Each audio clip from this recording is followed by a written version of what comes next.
सुप्रभात बच्चों। प्रिय बच्चों, कैसे हो आप सब? मैं आशा करता हूँ आप सब ठीक होंगे।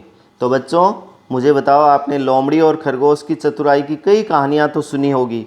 लोमड़ी को बड़ा चतुर माना गया है, परंतु आज हम पढ़ेंगे एक ऐसी कहानी जिसमें लोमड़ी को अपनी चतुराई का घमंड हो गया और वो अपने इस घमंड के कारण कैसे अपनी जान गंवा बैठी और कैसे गिद्धड़ अपनी सूझबूझ और धैर्य से मुसीबत को दूर भगा दिया। ये सब हम इस कहानी में पढ़ेंगे। इस कहानी का नाम है चतुर गिद्धड़। तो बच्चों, इस बात का ध्यान रखना कि आज हमारा विशेष ध्यान पाठ के शब्दों के उच्चारण पर रहेगा। तो आज आप अपना पूरा ध्यान पाठ के उच्चारण पर रखिए। देखिए मैं कैसे उच्चारण कर रहा हूँ और आप भी सही उच्चारण का अभ्यास करना सीखें। तो चलिए कहानी को पढ़ते हैं। बड़े जोर की बारिश हो रही थी। एक गिद्धड़ गिद्धड़ी जंगल में अपने नन्हे बच्चों के साथ भटक रहे थे। उन्हें एक गुफा दिखाई दी। वे उसी में घुस गए। वह गुफा एक शेर की थी। गुफा में जगह जगह मांस के टुकड़े पड़े थे। गिद्धड़ी डर गई। वह बोली, यह तो शेर की गुफा है। वह किसी भी समय यहाँ आ जाएगा और हमें मार डालेगा। गिद्धड़ बोला, तू डर मत। जब शेर आएगा तो मैं उससे निपट लूँगा। बस मैं जैसा कहूँ तू वैसा करती जाना। गिद्धड़ ने गिद्धड़ी को अपनी योजना बता दी। थोड़ी देर बाद गुफा के बाहर कुछ आहट हुई। गिद्धड़ी ने झांक कर देखा, शेर आ रहा था। गिद्धड़ तैयार था। उसने भारी भरकम ऊंची आवाज में पुकारा, जंजीरा। गुफा के दरवाजे के पास से गिद्धड़ी ने जवाब दिया, जी तीस मार खां। शेर ने सुना तो रुक गया। वह सोचने लगा,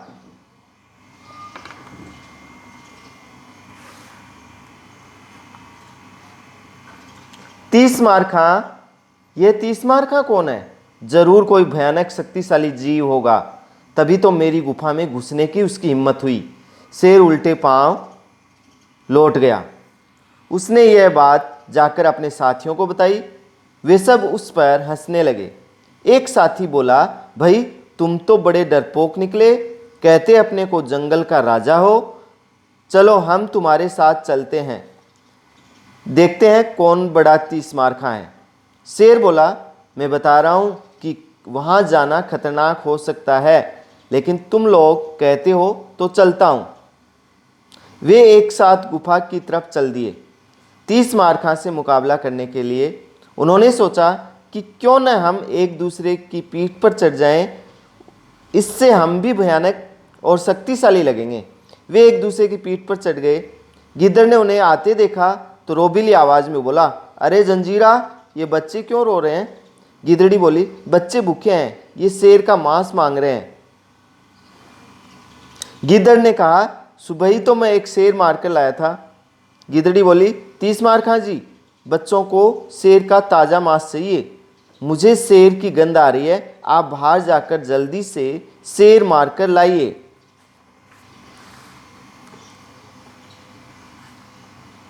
मैं अभी जाता हूं, गिद्धड़ बोला।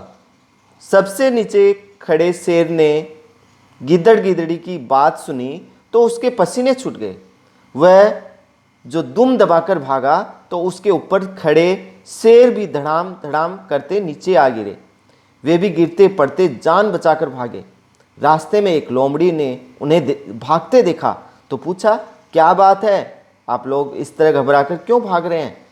शेर रुककर हाँफते हाँफते बोला, मेरी गुफा पर किसी तीस मार खां नाम के भयानक जानवर ने कब्जा कर लिया है। वह बड़ा शक्तिशाली है। वह तो हमें मारकर खाने वाला था। बड़ी मुश्किल से हम किसी तरह जान बचाकर भागे हैं। भयानक जानवर, तीस मार खां, अरे आपसे शक्तिशाली और कौन हो सकता है? आप बेकार ही डर रहे हैं। मेरे साथ चलिए, मैं देखती हूँ कि कौन तीस मार खां है।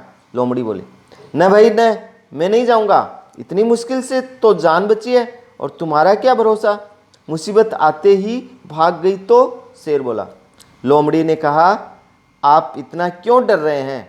मुझ पर भरोसा नहीं है तो एक दूसरे को रस्सी से बांध लेते हैं, फिर तो मेरे भागने का कोई खतरा नहीं होगा। शेर ने कहा, हाँ यह ठीक रहेगा। लोमड़ी ने मजबूत रस्सी के एक सिरे से शेर को और दूसरे से खुद को बांध लिया। और चल दिए गुफा की तरफ। लोमड़ी आगे आगे, शेर पीछे पीछे। गिद्दड़ ने उन्हें आते देखा तो मुस्कुराने लगा। उनके गुफा के पास आते ही गिद्दड़ चिल्लाकर बोला, लोमड़ी की बच्ची, मैंने तुझे 2 शेर लाने को कहा था, तू ये मरियल सा एक ही शेर लेकर आई है। इतना सुनना था कि शेर धोखा धोखा चिल्लाता हुआ सिर पर पांव रखकर भागा। लोमड़ी रुको रुको चिल्लाती रह गई, पर शेर को तो अपनी जान की पड़ी थी। वह लोमड़ी को साथ में घसीटता हुआ भागता गया। झाड़ियों और पत्थरों से टकरा टकरा कर बेचारी लोमड़ी की जान निकल गई। शेर फिर कभी उस गुफा की ओर नहीं आया।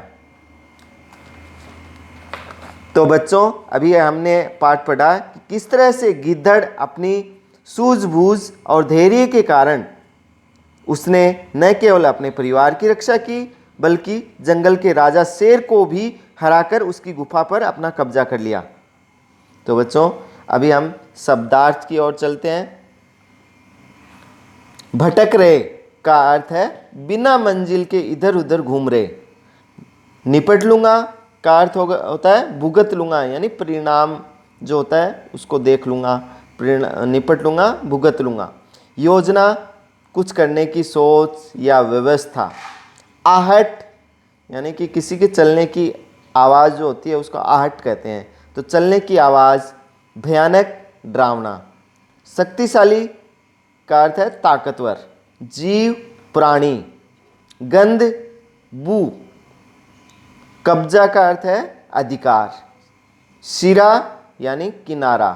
मरियलसा यानी कमज़ोर, मरे जैसा। पसीने छूटना यानी घबरा जाना। दूम दबाकर भागना यानी डर कर भागना। सिर पर पांव रख कर भागना, बहुत तेज भागना। तो बच्चों, अब हम आगे इसके जो प्रश्न उत्तर हैं, निम्नलिखित प्रश्नों के उत्तर दो।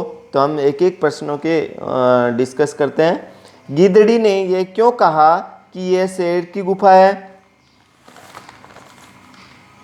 जब गिद्धड़ और गिद्धड़ी वर्षा से बचने के लिए भटक रहे थे अपने नन्हे बच्चों के साथ, जब शेर की गुफा में प्रवेश किया तो उस गुफा में जगह जगह मांस के टुकड़े पड़े थे। तो गिद्धड़ी समझ गई कि यह ज़रूर शेर की गुफा है। तो बच्चों, गिद्धड़ी ने यह क्यों कहा कि यह शेर की गुफा है? गिद्धड़ी ने जब देखा कि गुफा में जगह जगह मांस के टुकड़े पड़े हैं तो वह समझ गई कि यह तो शेर की गुफा है। अब हम चलते हैं अगले प्रश्न पर। गिद्धड़ ने गिद्धड़ी को क्या योजना बताई होगी?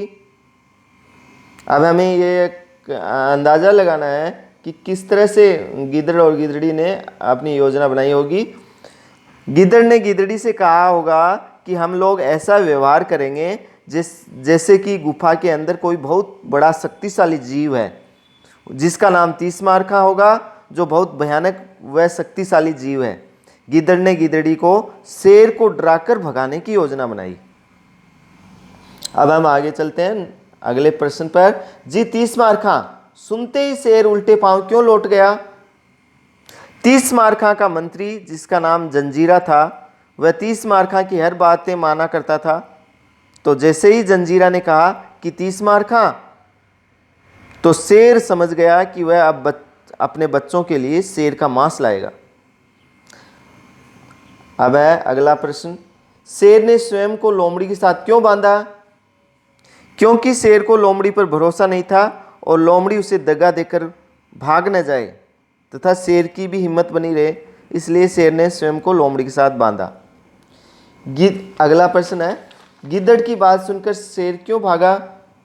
जब गिद्धड़ ने कहा कि लोमड़ी की बच्ची, मैंने तो तुम्हें 2 शेर लाने को कहा था, तू ये मरियल सा एक ही शेर लेकर आई है। यह सुनकर शेर डर गया, क्योंकि उसे लगा कि लोमड़ी भी तीसमारखा के साथ मिली हुई है, वे दोनों उसे धोखे से मार डालना चाहते हैं। इसलिए गिद्धड़ की बात सुनकर शेर भाग गया। इस कहानी का नाम चतुर गिद्धड़ क्यों रखा गया है? तो बच्चों, हमने कहानी में पढ़ा कि गिद्धड़ अपनी सूझबूझ और धैर्य से मुसीबत को भी दूर भगा दिया और न केवल उससे अपने परिवार की रक्षा की, बल्कि जो जंगल का राजा शेर है उससे भी, उसकी गुफा पर भी कब्जा कर लिया। तो बच्चों, धन्यवाद।